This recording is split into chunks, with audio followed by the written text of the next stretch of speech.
Hello friends, welcome to Suvaiyana Samayal. இன்னைக்கு நம்ம சுவையான சமையல் சேனல்ல சுவையான ஜவ்வரிசி பாயாசம் எப்படி செய்யறதுன்னு பார்க்கலாம். வாங்க வீடியோக்குள்ள போகலாம். சுவையான சமையல் சேனலை நீங்க இன்னும் சப்ஸ்கிரைப் பண்ணலனா சப்ஸ்கிரைப் பட்டனை கிளிக் பண்ணி சப்ஸ்கிரைப் பண்ணிக்கோங்க. கூடவே பக்கத்துல வர பெல் ஐகானை கிளிக் பண்ணி ஆல் செலக்ட் பண்ணிக்கோங்க. இந்த சேனல்ல வர வீடியோஸை மிஸ் பண்ணாம பாருங்க. ஜவ்வரிசி பாயாசம் செய்யறதுக்காக ஒரு கடாய் எடுத்துக்கோங்க. கடாய் சுடானதுக்கு அப்புறமா 1 டீஸ்பூன் நெய் சேர்த்துக்கோங்க. ஒரு அரை கப் அளவுக்கு ஜவ்வரிசியை 10 நிமிஷம் தண்ணியில ஊற வச்சு எடுத்ததுக்கு அப்புறமா தண்ணியில கிளீன் பண்ணி எடுத்திருக்கேன். இதை இந்த கடாயில சேர்க்கலாம். இந்த ஜவ்வரிசி நல்லா கண்ணாடி பதத்துக்கு பொரிஞ்சு வர அளவுக்கு இதை நல்லா கிளறி விட்டுக்கோங்க. பாருங்க, ஜவ்வரிசி நல்லாவே பொரிஞ்சு வந்தாச்சு. இப்போ இதுல தண்ணி சேர்த்து இதை வேக வைக்கலாம். நான் இதுல 2.5 கப் அளவுக்கு தண்ணி சேர்த்திருக்கேன். ஜவ்வரிசி நல்லாவே குக்காகி வரட்டும். இதை மூடி வைக்கலாம். இடையில அடி பிடிக்காம இருக்கிறதுக்காக இதை ஓப்பன் பண்ணி கிளறி விட்டு வேக வச்சு எடுத்துக்கோங்க.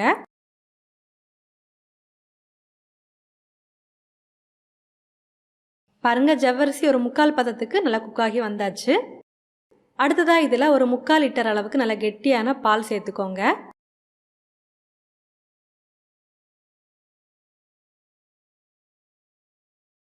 பால் சேர்த்து நல்லா கலந்து விட்டுக்கோங்க. இந்த பாலோட சேர்த்து ஜவ்வரிசியை நல்லா வேக விடலாம்.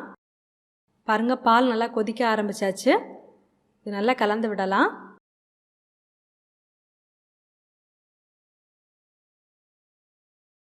இப்போ பாருங்க, பாலில் ஜவ்வரிசி நல்லாவே குக்காகி வந்தாச்சு. பார்க்குறதுக்கு நல்லா முத்து முத்தாக இருக்குது. இப்போது இதில் தேவையான அளவுக்கு சர்க்கரை சேர்த்துக்கோங்க. நான் இதில் 3/4 கப் அளவுக்கு சர்க்கரை சேர்க்குறேன்.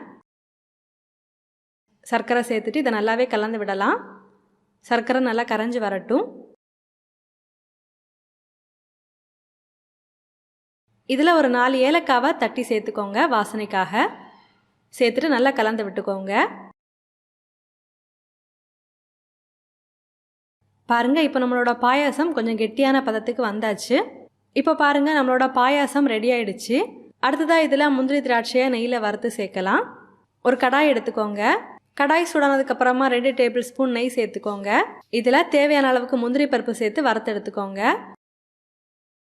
முந்திரி பருப்பு லைட்டாக வறுபட்டு வந்ததுக்கு அப்புறமா தேவையான அளவுக்கு உலர்ந்த திராட்சைகளை சேர்த்து வறுத்து எடுத்துக்கோங்க.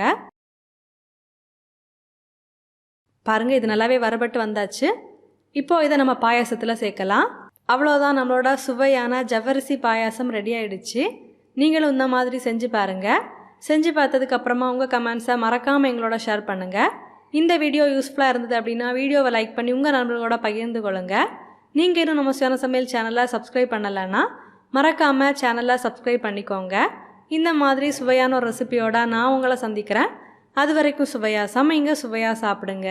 நன்றி.